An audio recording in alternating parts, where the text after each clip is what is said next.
Corona काल के पहले शायद कई लोगों को तो स्मरण में भी नहीं होगा कि शिव पुराण की कथा भी सुनने का एक आनंद होता। श्री शिवाय नमस्तुभ्यम, ये वो मंत्र शिव महापुराण का है जिस मंत्र का मात्र उच्चारण करने वाले का मुख का दर्शन भी, और यही नहीं, उज्जैन के ऋण मुक्तेश्वर मंदिर में पुराने समय के पत्थर पर अंकित लिखा हुआ है कि शंकर भगवान की शिव महापुराण की कथा सुनने वाला, भगवान शंकर का भजन करने वाला एक पीढ़ी नहीं, अन्य पुराणों में 7 पीढ़ी तरने का लिखा है, पर उसमें लिखा 71 पीढ़ी तर जाती है। 71। अब वो 71 पीढ़ी कैसे ली गई?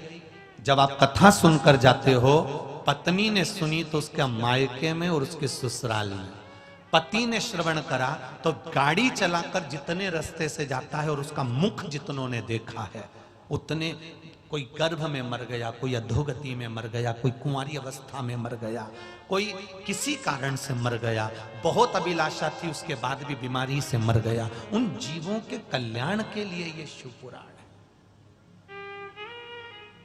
कई लोग शिव पुराण सुनकर शिव पुराण की कथा तो करने लगे, पर लोगों को आज भी श्री शिवाय नमस्तुभ्यम व्यासपीठ से बोलने में संकोच होता है। उनको लगता है ये सियोर वाले महाराज का मंत्र है।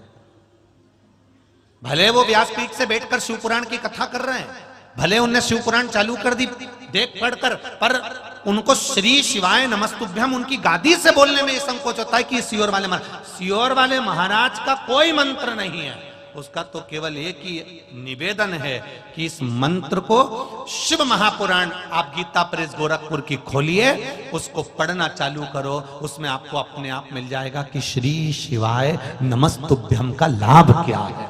उसमें स्पष्ट करा, स्पष्ट किया। आप पंचाक्षर मंत्र बोलो नमः शिवाय, आप षडाक्षर मंत्र बोलो ओम नमः शिवाय, पर श्री शिवाय नमस्तुभ्यम उस मंत्र की गरिमा का स्मरण करो जिस मंत्र का बल प्रबल है।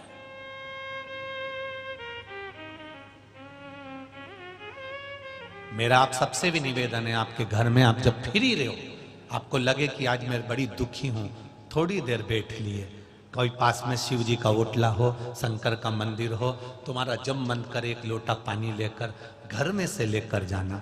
वहां की बाल्टी में से मंदिर में कितना भी पानी रहे, पर मंदिर का नहीं, अपने घर से लेकर जाओ, क्योंकि समस्या अपने घर की है, दुख अपने घर का है, कष्ट अपने घर का है, मंदिर की समस्या नहीं है। अपने घर का जब जल लेकर जाएंगे, पत्र जब हम लेकर आते हैं तो अपने घर से लिखकर लेकर आते हैं, मेरे घर से पत्र गया है, मेरे घर से भेजा गया है, मेरे घर की निमंत्रण गई है, मेरे घर की पत्रिका गई है, तो भगवान मेरे घर शादी में आएगा। तुम्हारे घर का एक लोटा जल गया है तो महादेव तुम्हारे घर आएगा, ये निश्चित बात। उस जल को हमें पहचान,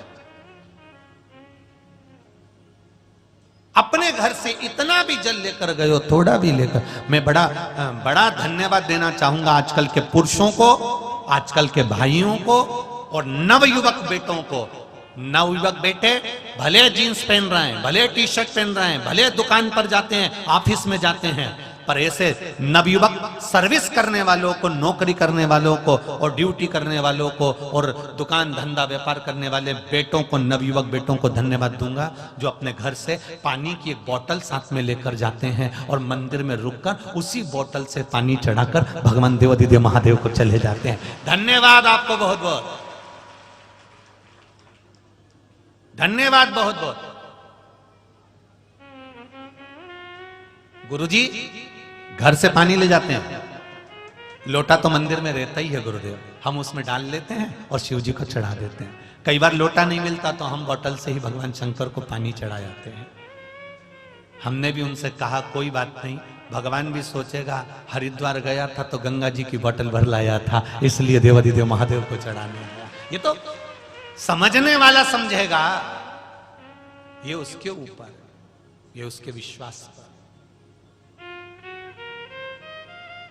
चढ़ाओ उसको, करो उसकी बात। शिव कथा कह रहे हैं, इन नेत्रों को सही जगह पर लगाओगे तो देने वाला भी कभी कमी नहीं रखता। किसी लड़की में नैन को लगा दिया, किसी छोकरी में लगा दिया तो उनने मोहल्ले वालों ने खूब दिया, और तुमने वो नेत्र अगर मेरे भोलेनाथ में लगा दिया तो वो भोलेनाथ ने बहुत दिया।